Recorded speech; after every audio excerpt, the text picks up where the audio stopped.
இது மகிமை நேரம். மகிமை டிவி நேயர்களை அன்புடன் வாழ்த்துகிறேன். மகிமை நேர் நிகழ்ச்சியின் வாயிலாக உங்களை மறுபடியுமாக சந்திப்பதிலே மிகுந்த மகிழ்ச்சி அடைகிறேன்.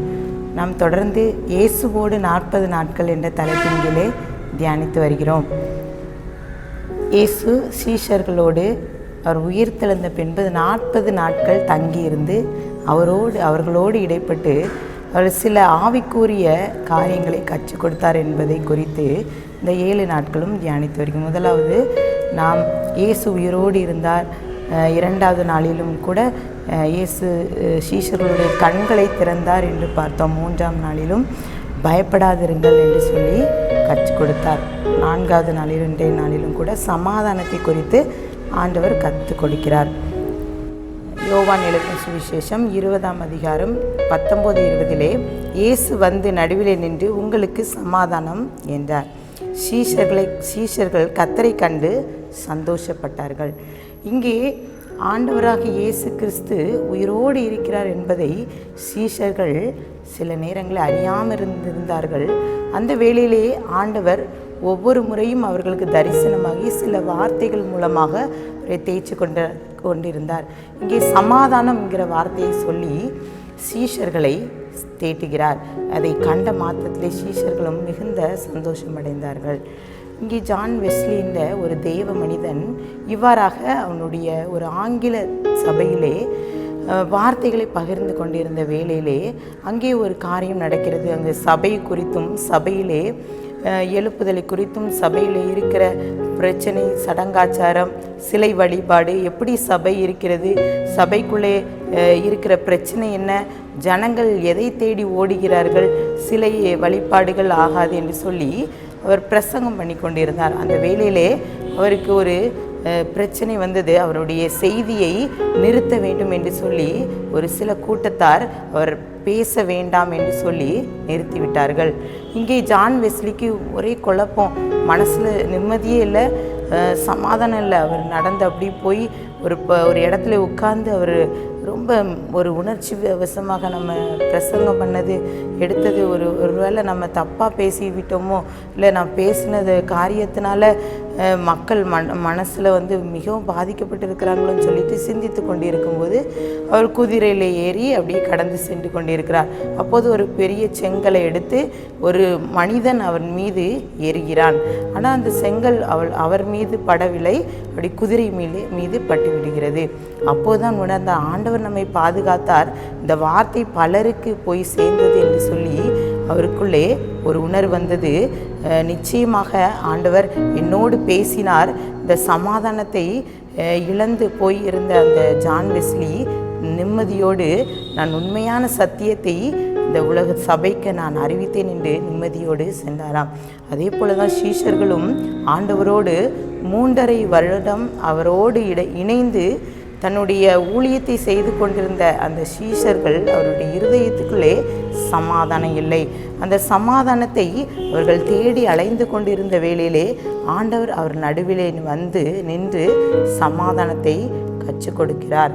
இன்னுமாக வேதாகமத்திலே ஒரு வசனம் சொல்கிறது. யோவான் 14:27 சமாதானத்தை உங்களுக்கு வைத்து போகிறேன், என்னுடைய சமாதானத்தையே உங்களுக்கு கொடுக்கிறேன், உலகம் கொடுக்கிற பிரகாரம் நான் உங்களுக்கு கொடுக்கிறதில்லை, உங்கள் இருதயம் கலங்காமலும் பயப்படாமலும் இருப்பதாக என்று சொல்லி ஆண்டவராகிய இயேசு கிறிஸ்து கற்றுக் கொடுக்கிறார். இங்கே நம்மளுடைய ஆவிக்குரிய வாழ்க்கையிலும் சரி, நம்மளுடைய ஒவ்வொரு சூழ்நிலையிலும் சரி, நாம் சில நேரங்களில் சமாதானத்தை இழந்து நிற்கிறோம். ஒருவேளை மனிதன் தருகின்ற சமாதானம் வேறு, அது ஒரு குறிப்பிட்ட காலகட்டம் வரைக்கும் தான் அந்த சமாதானம் நிலைத்து நிற்கும். ஆனால் கர்த்தராகிய தேவன் நமக்கு கொடுக்கிற சமாதானம் நீடித்த நாட்கள் நம்மோடு நிலைத்திருக்கும். வேதாகமம் இவ்வாறு சொல்கிற பிலிப்பியர் 4:6-7 நீங்கள் ஒன்றுக்கும் கவலைப்படாமல் எல்லாவற்றையும் குறித்து உங்கள் விண்ணப்பங்களையும் ஸ்தோத்திரத்தோட கூடிய ஜெபத்தினாலும் வேண்டுதலினாலும் தேவனுக்கு தெரியப்படுத்துங்கள். அப்பொழுது எல்லா புத்திக்கும் மேலான தேவ சமாதானம் உங்கள் இருதயங்களை உங்கள் சிந்தைகளையும் கிறிஸ்து இயேசுவுக்குள்ளாக காத்து கொள்ளுங்கள் என்று சொல்லி பிலிப்பியர் அந்த அதிகாரத்திலே நாம் வாசிக்கிறோம். இங்கே சமாதானம் ஆண்டவர் நமக்குள்ளே வைத்துவிட்டு செல்கிறார். இங்கே நம்மளுடைய வாழ்க்கையிலே ஒவ்வொரு சூழ்நிலையிலும் நாம் சமாதானத்தை இழந்து நிற்கிறோமா? வேதாகமத்திலும் ஆண்டவராக இயேசு கிறிஸ்து இந்த உலகத்திற்கு வந்து சீஷர்களோடு தங்கியிருந்து நான் உயிரோடு இருக்கிறேன் என்று சொல்ல அடையாளமாக அவருக்கு வெளிப்பட்டு மூன்று காரியங்களை சமயம் தடவை அவர்கள் சமாதானத்தை சொல்லுகிறார். முதலாவது அவர் எம்மாவூர் சீஷர்கள் எம்மாவூருக்கு போகும் வழியிலே சீஷர்களோடு சமாதானத்தை சொல்கிறார். இரண்டாவதாக அறைகளை பூட்டி கதவுகளை அடைத்து கொண்டிருந்த சீஷர்களோடு அவர் சமாதானத்தை சொல்லுகிறார். மூன்றாவதாக 8 நாட்களுக்கு பின்பாக மறுபடியும் வந்து தோமாவுக்கு முன்பாக வந்து மீண்டுமாக சமாதானத்தை கற்றுக் கொடுக்கிறார். சமாதானம் நம்மளுடைய வாழ்க்கைக்கு மிகவும் அவசியமாக இருக்கிறது. துன்மார்க்கருக்கு சமாதானம் இல்லை என்று ஏசாயா 48:22 நாம் வாசிக்கிறோம். இன்னுமாக ஏசாயா 9:6 நம் தேவன் சமாதான பிரபு என்பதை அந்த பகுதியிலே ஏசாயா தீர்க்கதரிசி கூறியிருக்கிறார். இங்கே ஆதியாகமம் 49:10 யாக்கோபு ஆண்டவரை குறித்து சொல்கிறார். அவர் சமாதான கர்த்தர் என்று அவர் அழைக்கிறார். மீகா தீர்க்கதரிசி சொல்கிறார். மீகா 5:5 அவர் சமாதான காரணர் என்று சொல்லுகிறார். இங்கே சமாதானத்தை நம்மளுடைய வாழ்க்கையில் ஆண்டவர் ஒவ்வொரு நாள் நமக்கு சொல்லிக்கொண்டே இருக்கிறார். நீல் ஆம்ஸ்ட்ராங் இந்த நம்மளுடைய தேசத்திலே அந்த சந்திரனுக்கு முதலாக சென்று அங்கே போய் அவர் காலடி வைத்த முதல் மாத்திரத்திலே அவர் ஒரு வாசகத்தை எழுதி அங்கே வைத்தாராம். அங்கே என்ன எழுதினாராம்? மனித குலத்தின் சமாதானத்துக்காகவே வந்திருக்கிறோம் என்று சொல்லி எழுதி அந்த நீல் ஆம்ஸ்ட்ராங் அங்கே நிலாவிலே சென்று அங்கே பதித்து வைத்ததாக குறிப்புகளை நாம் பார்க்கிறோம். சமாதானம் மிகவும் அவசியமாக இருக்கிறது. நம்மளுடைய வாழ்க்கையிலே சமாதானம் இருக்கிறதா? இந்த உலகத்தில் எத்தனையோ காரியங்கள் நம்மளுடைய தேவைகளுக்காக, நம்மளுடைய ஒவ்வொரு சூழ்நிலைக்காக நம்ம எங்கேயோ பல இடங்களுக்கு பயணம் செய்கிறோம். இந்த சமாதானத்துக்காக நம்ம ஓடிக்கொண்டே இருக்கிறோம். இன்னும் அநேகர் செல்வம், பணம், புகழ், பதவி, அநேக காரியங்களுக்காக ஓடிக்கொண்டு இருக்கிறார்கள். ஆனால் அவள் சற்று யோசித்து பார்த்தால் சமாதானம் இல்லை, நிம்மதியான தூக்கமில்லை. பணம் இருக்கிறது, புகழ் இருக்குது, பதவி இருக்குது, எல்லா காரியமும் நம்மிடம் இருக்கிறது. சமாதானம் இருக்கிறதா?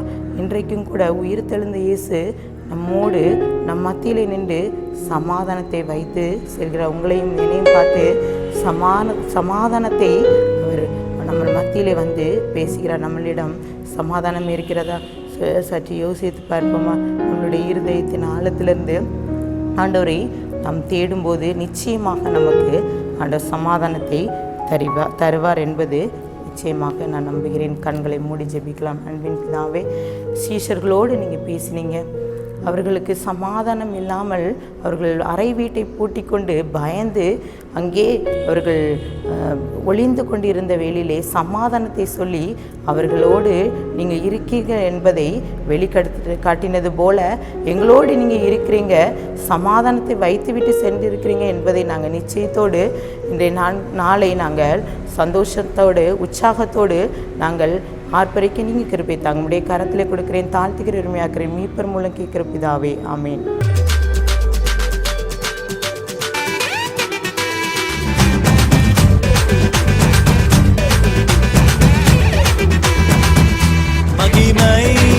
மகிமை